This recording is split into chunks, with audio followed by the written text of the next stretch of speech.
Bom, vou comentar um pouquinho sobre a arquitetura de. A arquitetura de computadores para Big Data.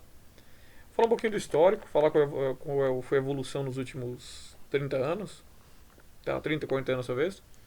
E falar um pouquinho sobre o cenário atual, que tecnologias usam, como se comporta o tal do Hadoop, do HDFS e assim vai.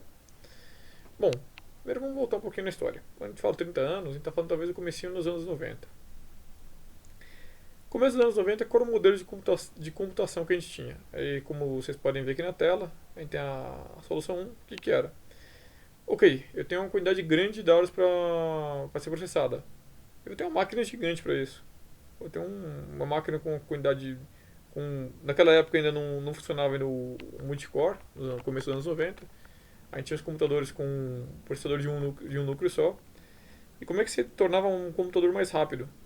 Você aumentava a velocidade do relógio, ou clock, do processador. E assim foi durante um bom tempo nos anos 90. Tanto que a gente olhar, por exemplo, a própria criação da Alta Vista. O Alta Vista era um portal de busca que tinha nos anos 90. Era o. Vamos falar um pouquinho que talvez era o preview do que seria um Google da vida. Primeiro grande motor de busca, o Alta Vista. A Alta Vista era um produto da Compaq, que depois foi adquirida pela HP. Que assim, a Compaq tinha desenvolvido um CPU, um CPU e um supercomputador extremamente veloz. Era um dos mais velozes computadores do planeta. Só que eles precisavam de uma aplicação. A aplicação que eles encontraram no meio dos anos 90, no meio da década de 90, era criar um buscador que armazenava nele toda a internet da época. Então criaram. Então o modelo era exatamente isso aí, de processamento. A web sempre, hoje em dia é gigante, mas sempre ela foi algo meio grande de processar. Então assim, para você processar todas as páginas da web na década de 90, a solução encontrada foi você criar um grande computador e nele você armazenar todos esses dados. Mas a gente tem alguns efeitos nisso. Assim, primeiro, você tem que ter uma máquina gigante. Uma máquina gigante é cara, geralmente, não é algo barato. Então, ok, se você for um fabricante de hardware, talvez você vai gastar alguns milhões de dólares e você desenvolva uma solução, mas a solução não é escalável, a solução.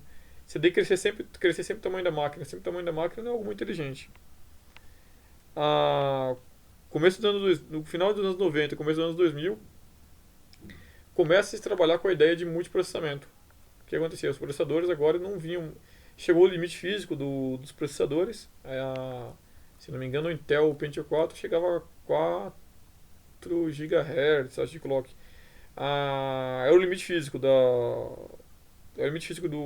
matéria. Você não pode ter um relógio com mais de 4 GHz, tipo, de clock. Não tem como fazer mais que isso. Então a ideia que eles tiveram é a seguinte: talvez a gente consiga colocar agora, em vez de ter um processador só e ficar sempre aumentando o clock, a gente chegou ao limite físico do número de clock, o limite físico do relógio, vamos aumentar o número de processadores, aumentar 2, 3, 4, 5, 20, 50 e vamos paralelizar as soluções dentro dele. Aí teve um grande trabalho de as soluções ficarem paralelas dentro do mesmo computador e teve uma boa evolução. Agora vamos para um cenário 2 aqui. Bom, à medida que foi evoluindo o multiprocessamento, a gente chegou a algumas. No cenário anterior, uma coisa que eu comentei é o seguinte: o disco, o armazenamento ficava dentro da mesma máquina, armazenamento e CPU na mesma máquina. Solução 2 aqui, o que aconteceu?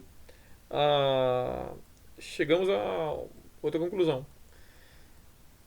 Poxa, a, minha aplicação está crescendo muito a quantidade de dado armazenado.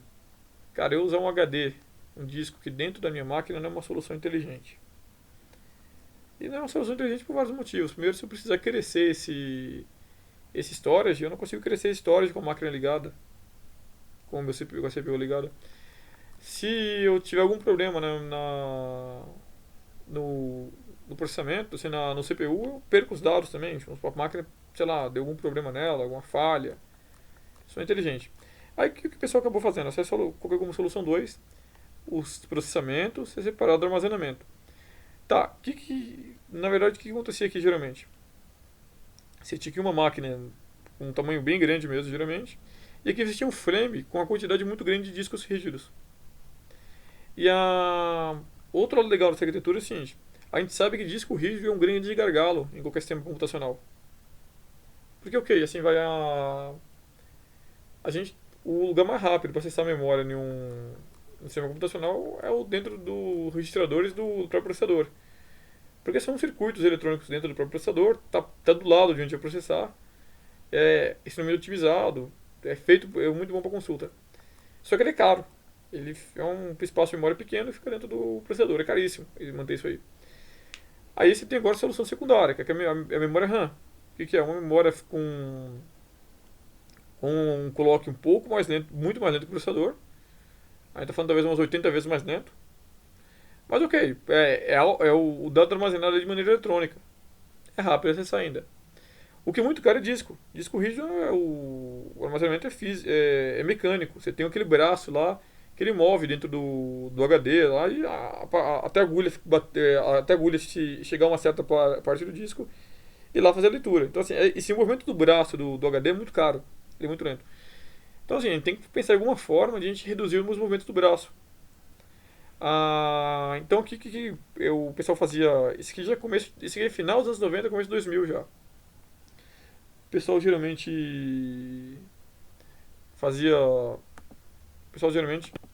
O pessoal fazia assim: o pessoal geralmente tinha um storage que chama-se de frame. Frame era um grande conjunto de HDs. Tinha talvez 50 HDs, todo mundo com o mesmo tamanho. E o dado que era processado aqui, ele era gravado aqui dentro, mas de maneira distribuída. Então, cada um desses discos rígidos, ele tinha um pedaço do dado que estava aqui no servidor. E, geralmente, ele trabalhava com a arquitetura RAID. RAID é uma arquitetura que você tem redundância em disco, que se um disco queimar, os outros você pode recuperar a informação a partir dos outros.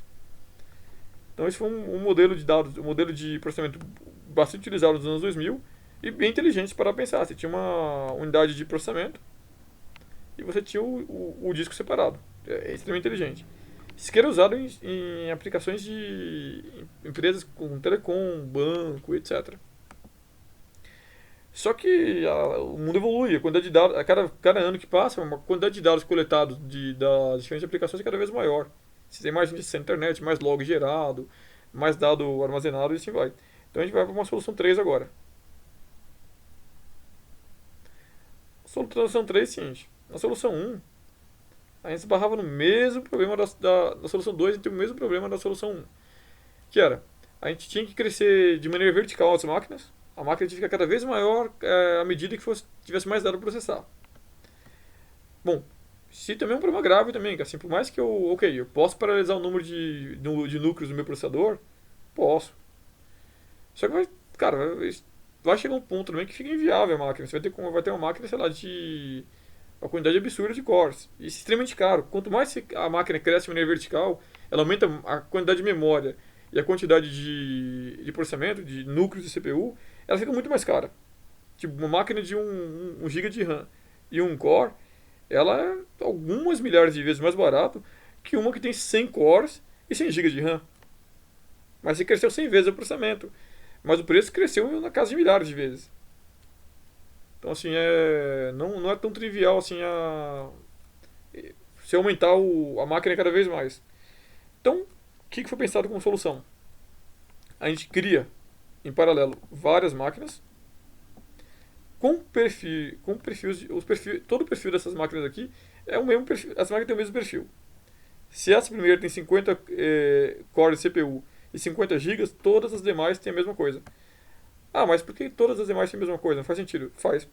Porque assim, à medida que você for botando carga nelas, à medida que você for botando o trabalho para elas fazerem aqui, elas têm que ter o mesmo poder computacional, as três, para a carga ser equilibrada. Que não faz sentido. Se uma aqui tem 10 cores e 10 gigas, o mesmo trabalho que essa aqui de 50 faz, essa de 10 não faria. E se botasse o mesmo trabalho para fazer, ela não conseguiria fazer. Então, assim, Bom, mas nessa solução, bom, aparentemente a gente resolve o problema do crescimento vertical das máquinas, mas aí aparece outro problema agora. Um problema que talvez começasse a aparecer na solução número 2. O que é esse problema que começa a aparecer? Bom, Sem estar falando também que os discos, os frames desses. O storage de cada uma dessas máquinas é separado. Então, imaginemos o seguinte cenário. Eu tenho aqui uma minha base de dados, ela está distribuída nesses 3 frames aqui, com redundância, etc. Se caso tiver perda de um dos nós, meus dados não se perdem, eu ainda tenho a aplicação funcionando. Mas vamos para pensar. Se tem um dado que está armazenado nessa primeira máquina, e o trabalho, o CPU, o trabalho computacional, está sendo executado na terceira máquina. Bom, a terceira máquina não tem esses dados que esse trabalho precisa. Ele está na primeira máquina. Ela vai ter que dar uma ordem para a primeira, para puxar esses dados para ela, e assim então ela conseguir trabalhar com eles e depois devolver para ela. Esses eventos, quando você tem um trabalho computacional, está executando algo que precisa de um dado que não está nessa instância, chama-se evento de GC. Esse evento de GC, ele é extremamente caro. Assim, por que acontece? Você está executando um trabalho, você descobre que não tem aquele dado disponível e você tem que acessar uma interface de rede para conseguir aquele dado. E, bom, por mais que essa interface de redes tenha uma velocidade muito boa, esse tipo de coisa, mas essa transfericidade é cara, é demorada. Então a gente tem um problema grave, é um gargalo grave disso aí. Então, de alguma forma, você tem que garantir que tem que garantir a afinidade do dado. Os jobs que processam dados relativos à instância 1 tem que necessariamente ir para a instância 1. Eles não podem ir para a instância 2 nem para a instância 3. Se o dado vai usar um dado da instância 2, tem que processar na instância 2. Bom, isso é uma coisa que não dá para garantir 100%, nem sempre. Então esse fenômeno acontece. Esse fenômeno vai acontecer, inclusive, lá para frente. Ele começa a aparecer com um paralelismo de máquina. A partir do momento que ele tem mais de uma máquina, esse problema começa a aparecer. Vamos ver como é que ele pode mitigar um pouco isso. Mas ele vai aparecer a partir de agora. Então essa é a solução número 2. Essa é a solução número 3. A solução número 3, bom, ela é o padrão on-premise, que talvez grande parte dos bancos, empresas de telecom, processadores de cartão de crédito, as grandes companhias usam. Esse é o grande problema da enterprise. Que os bancos transacionais rodam geralmente sobre esse formato. Se você está pensando em um Oracle agora, ok, o Oracle roda para mais ou menos nesse formato. Talvez, depende de quanto for o orçamento da sua empresa, talvez ela não use mais máquinas convencionais, ela use tal o Exadata, que é uma solução Oracle customizada para banco de dados. Mas não deixa de ser uma grande máquina. Então, vamos ver um pouquinho da solução 4 daqui a pouco.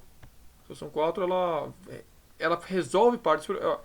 Outro problema grave que a gente tem aqui, é o custo.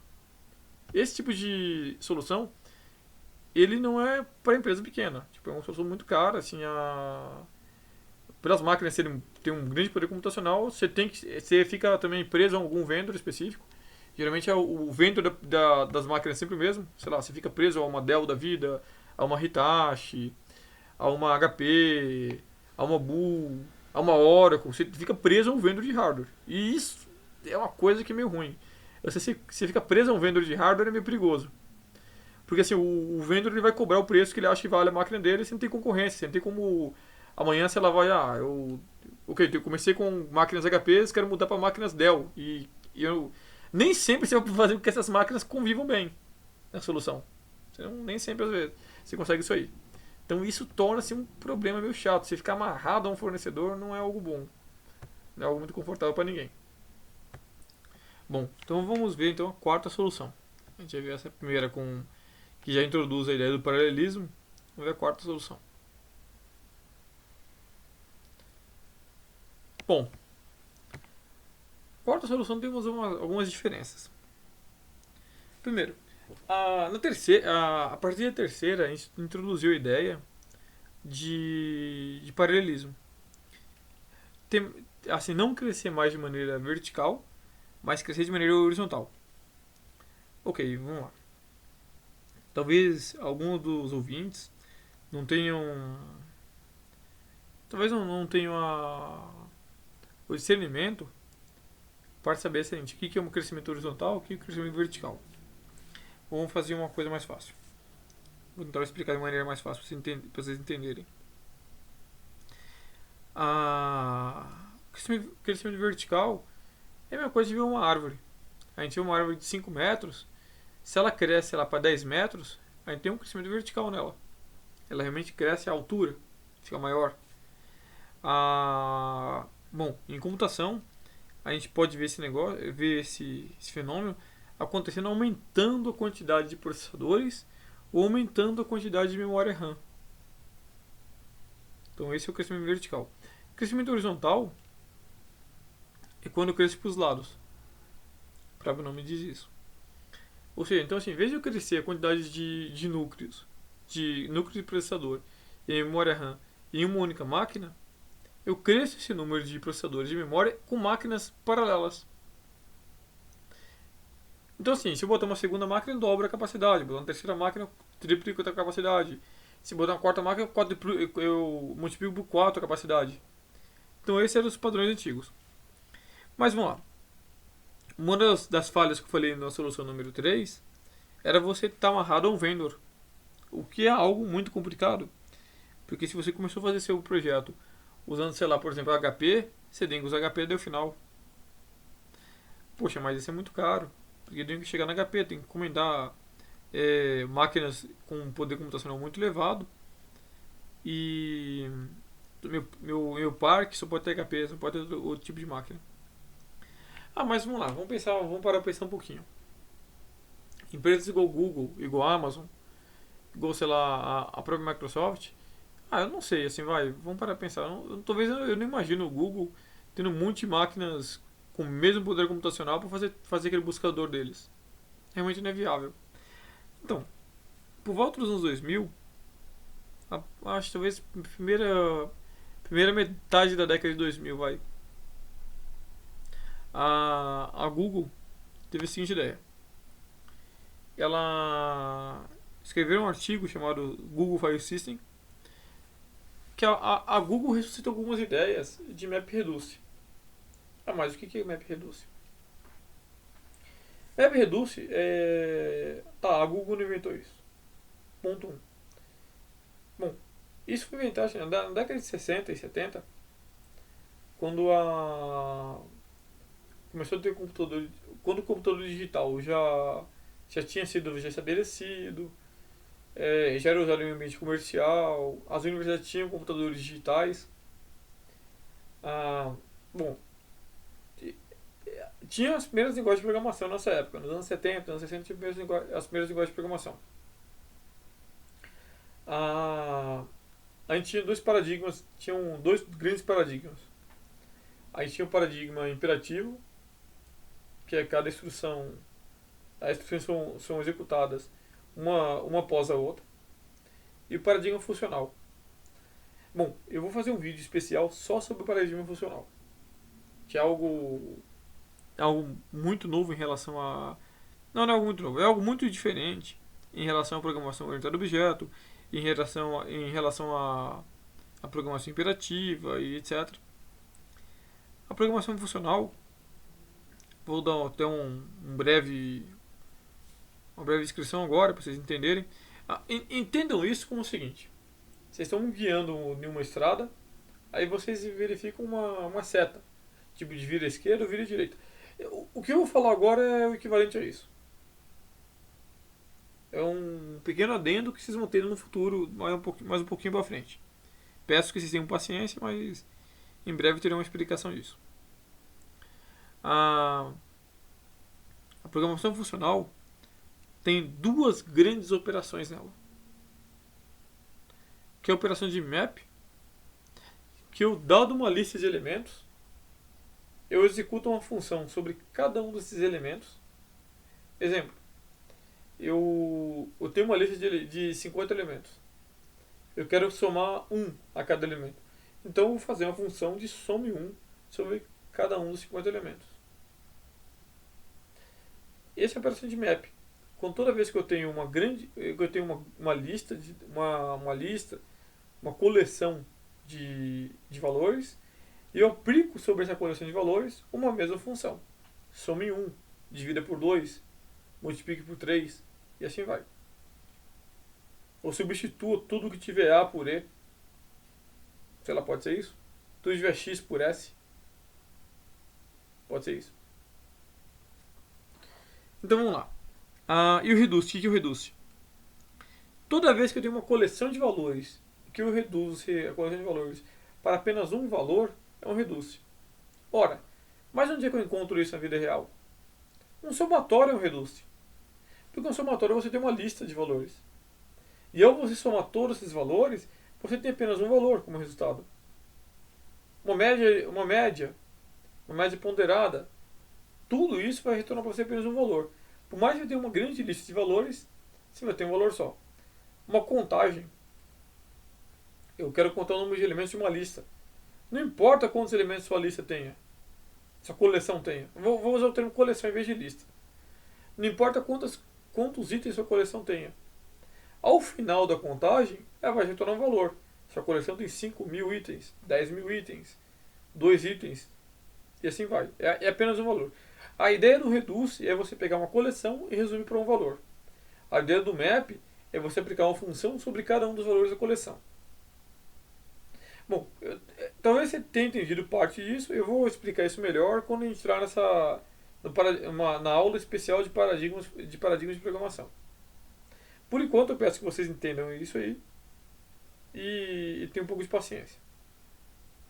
Bom, a Google teve essa ideia.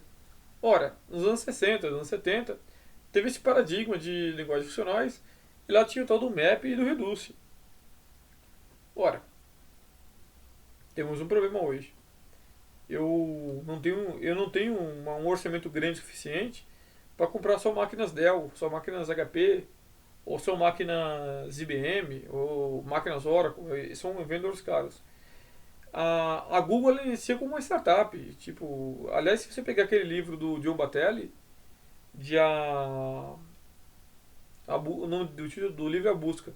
É um romance que fala a origem da Google, como a Google iniciou.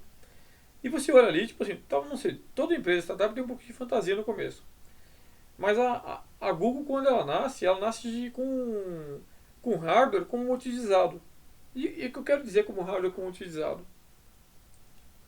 Hardware como utilizado é o seguinte, olha, se você mora na região de São Paulo, o que é hardware como utilizado? É você pegar e ir até Santa Efigênia e montar seus computadores lá. Eu não sei, talvez no Rio de Janeiro, talvez a região que tem esse tipo de coisa, não sei se tem um. O Rio deve também ter uma rua que faz isso. Bom, em São Paulo, a rua que vende computadores, peças de computador, é Santa Efigênia. Eu não sei exatamente qual é o. Você está assistindo esse vídeo, eu não sei se na sua cidade tem uma rua dessa. Bom, eu vou pegar o exemplo de São Paulo. Em São Paulo, tem uma rua chamada Santa Efigênia. E chegando lá, você pode montar seu computador. Você pode comprar lá. Eu quero comprar um Intel com essa placa de mãe X, com essa memória Y. Ou quero comprar AMD, etc. Ou seja, é hardware commodity. Você monta o seu próprio hardware. É commodity porque é o mesmo hardware no mundo todo. É hardware de fabricante normal. Você não se atrela a um fabricante. Você não se atrela a Dell, não se atrela a HP. Você monta seu hardware. Ponto. É o dinheiro que você tem. Sei lá, você monta um hardware com 4 CPUs, um com 3, um com um com 10, assim vai. E você vai. E você pode ir aumentando o número de máquinas aqui ao longo do tempo. Nesse exemplo aqui a gente botou 5 máquinas. Se botar uma sexta máquina, uma sétima.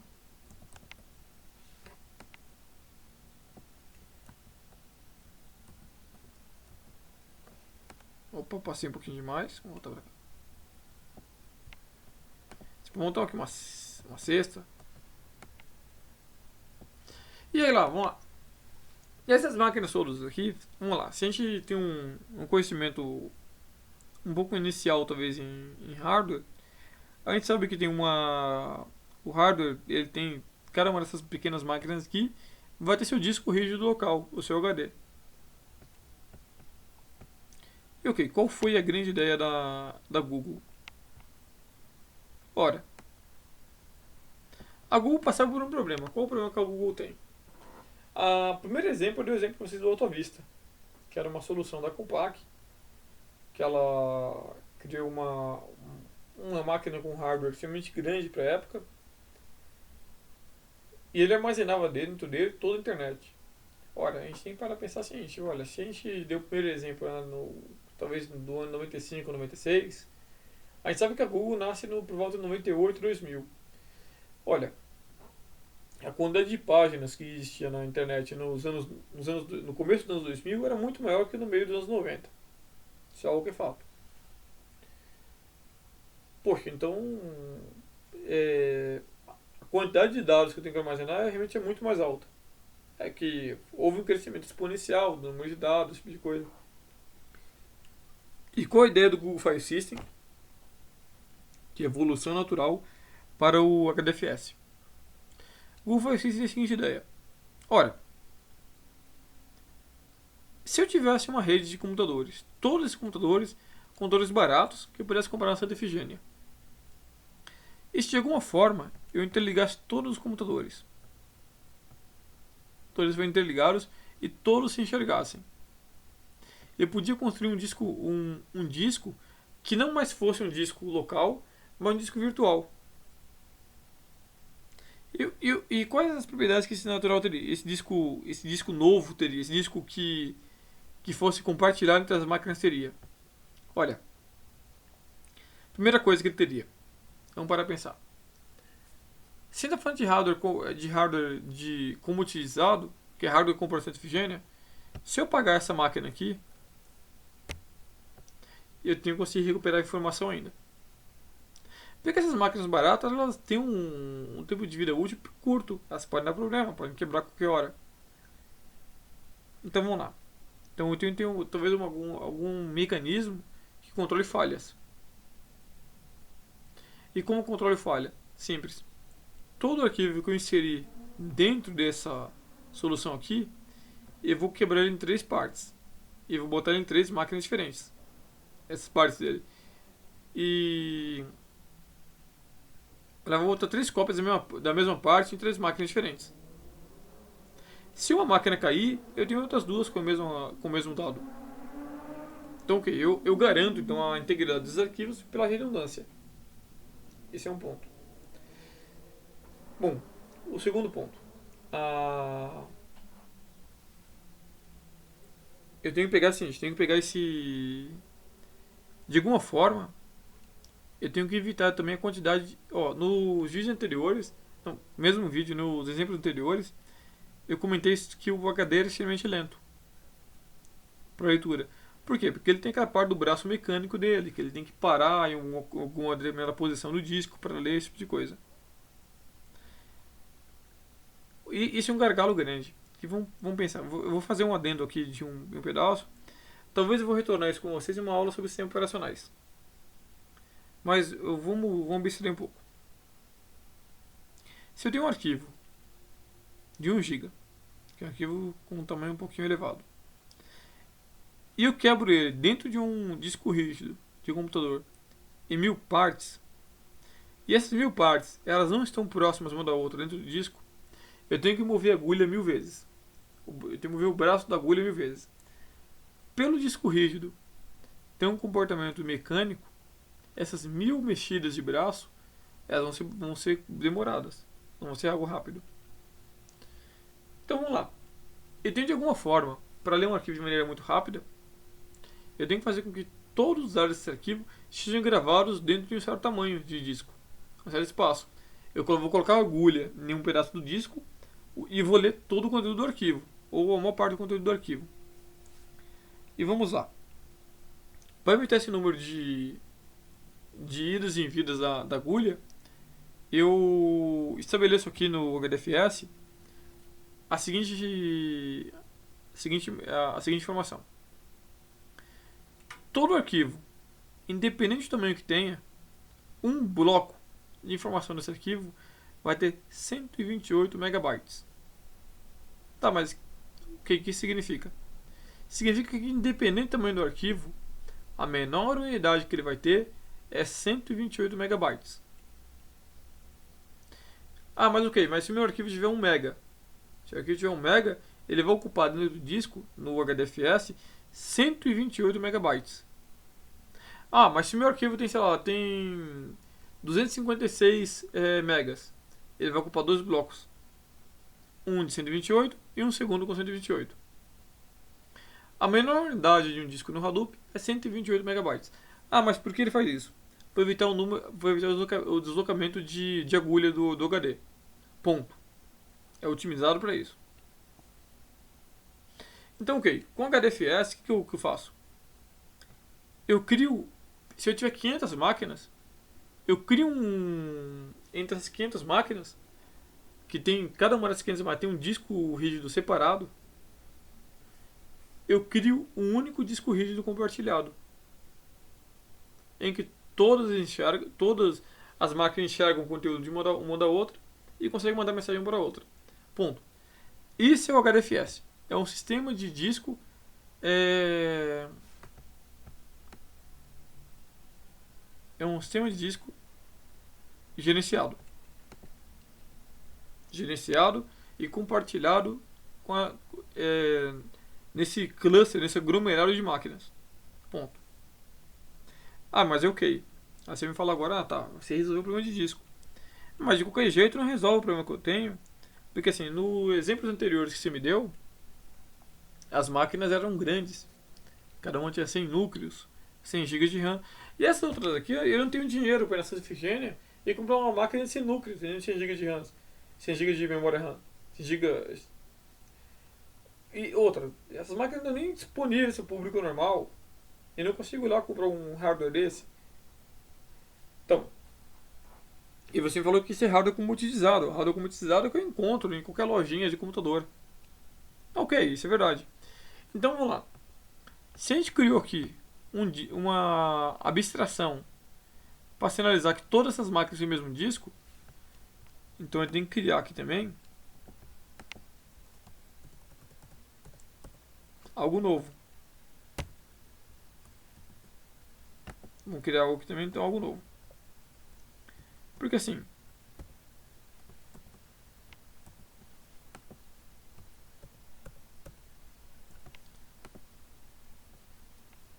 por que vamos criar algo novo aqui?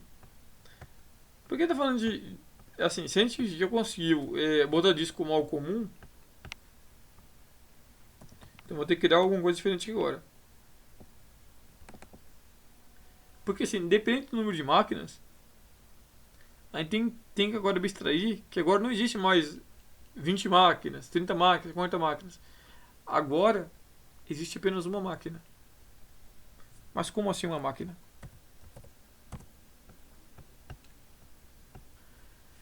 É uma máquina pelo seguinte: nos exemplos anteriores que a gente deu, todas as máquinas tinham o mesmo. Quando tinha aparecer paralelismo, todas as máquinas tinham o mesmo poder computacional.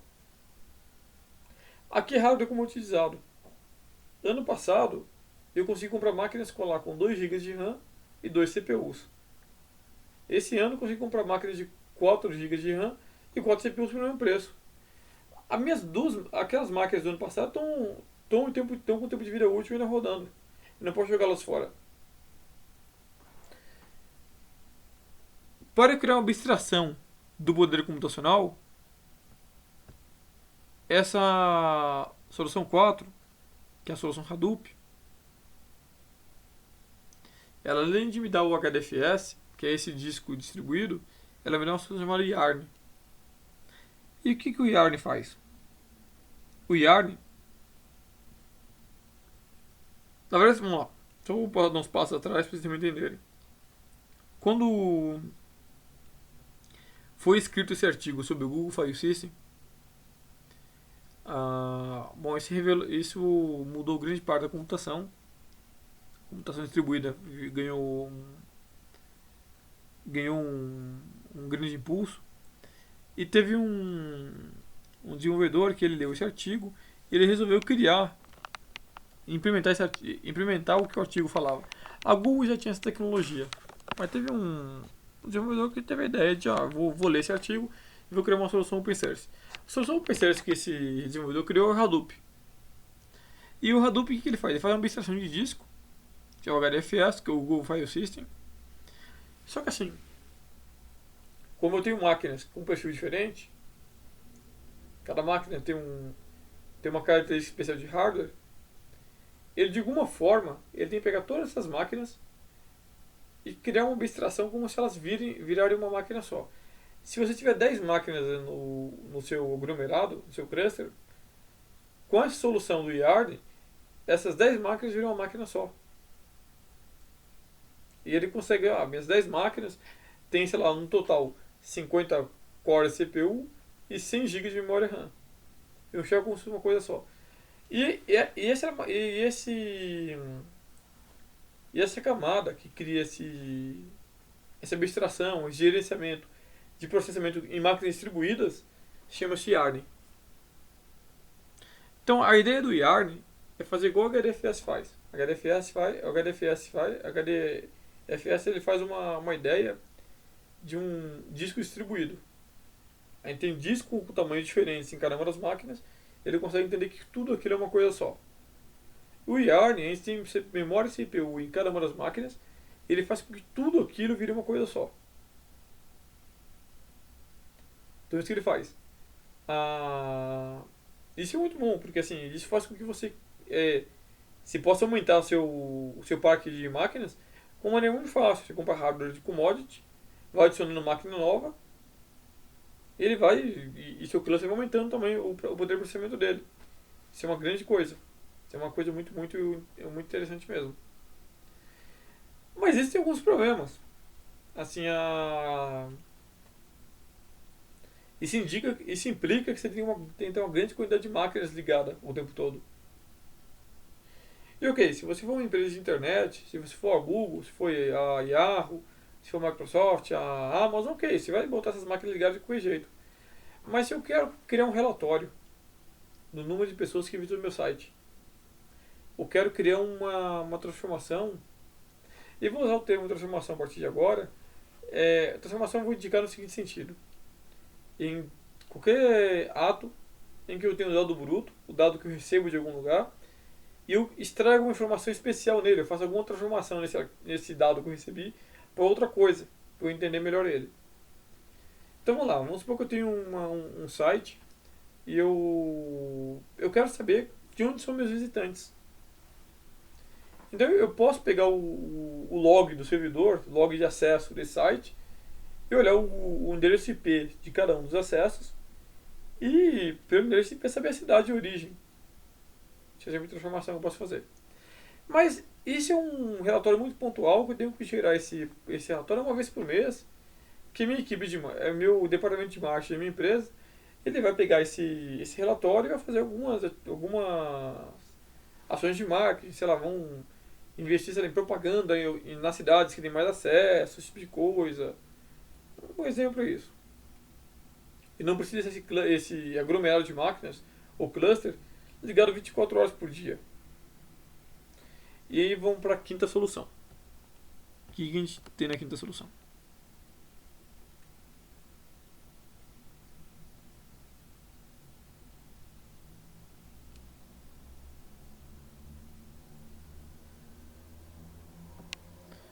A quinta solução é um pouco parecido com a quarta solução.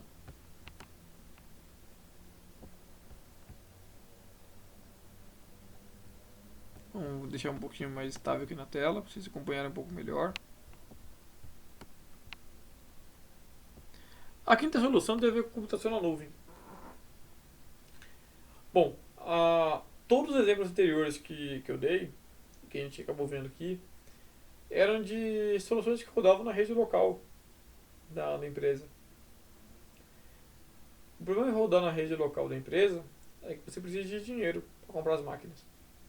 E às vezes o investimento em máquina é algo caro. E algo também é difícil até de justificar. Porque assim, eu quero criar um parque de máquinas extremamente grande, que eu tenho uma quantidade de dados muito grande para rodar. Só que essa quantidade de dados muito grande que eu tenho para rodar, eu rodo uma vez, talvez 2, 3 por mês.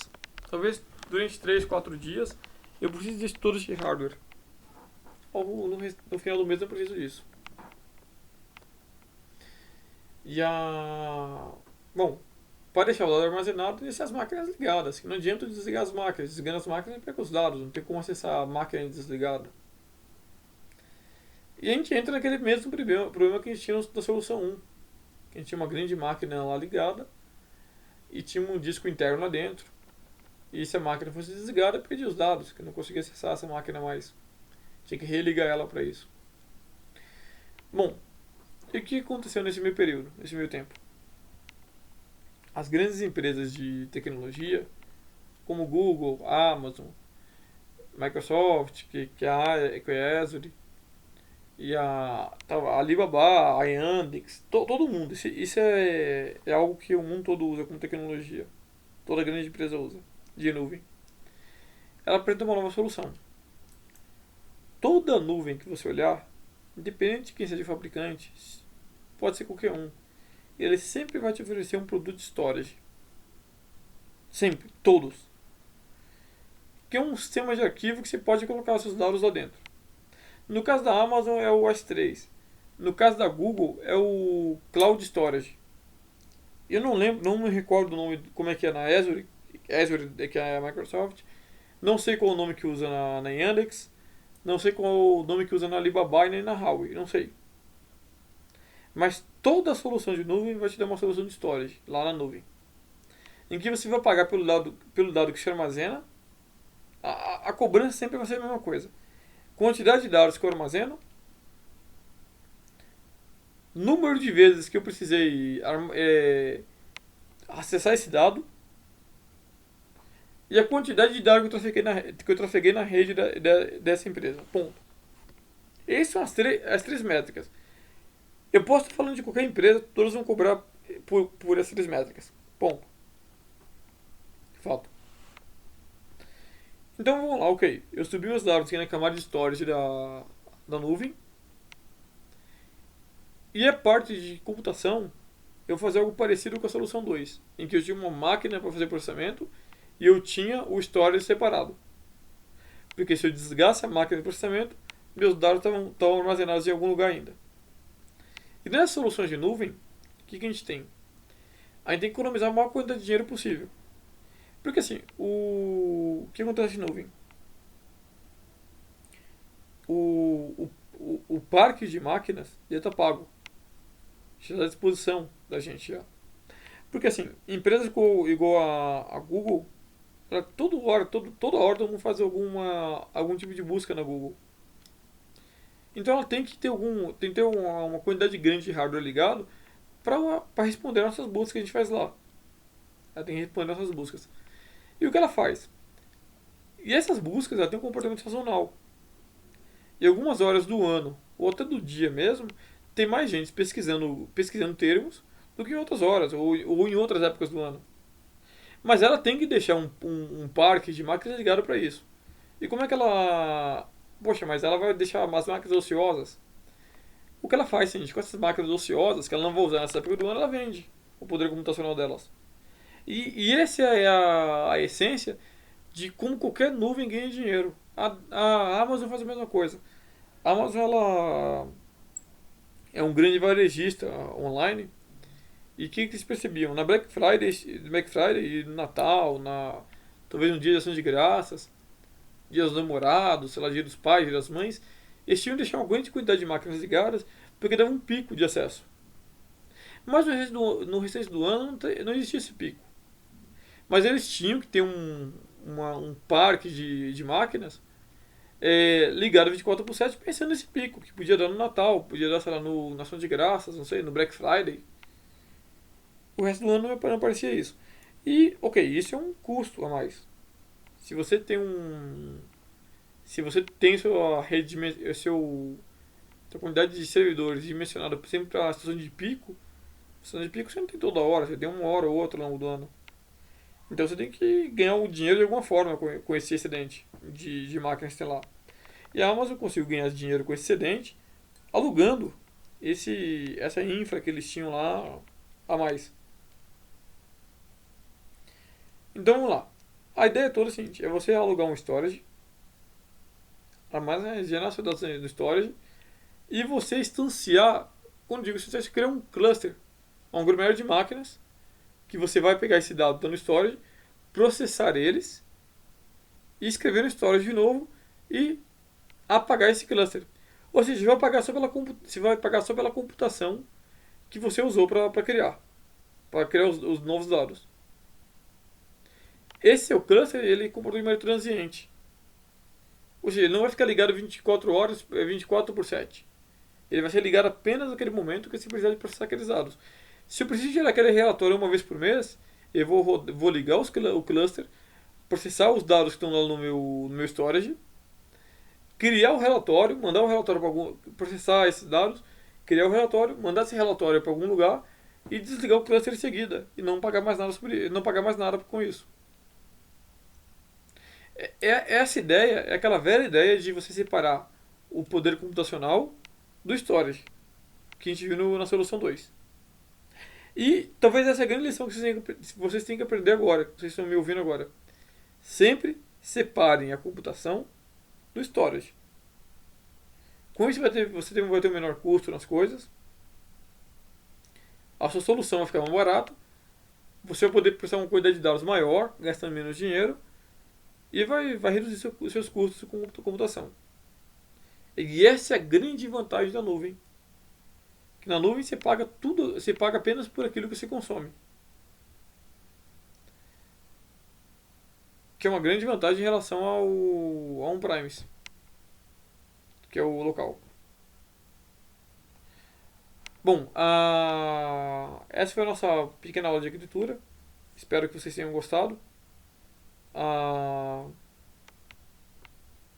Foi qualquer dúvida, eu solicito que vocês, sei lá, talvez me mandem alguma dúvida, alguma coisa. Mas foi a ideia geral de arquitetura. Como é que evoluiu-se a computação do processamento em uma máquina e como chegou ao ponto de ter os aglomerados, os clusters, para processar dados do chamado Big Data.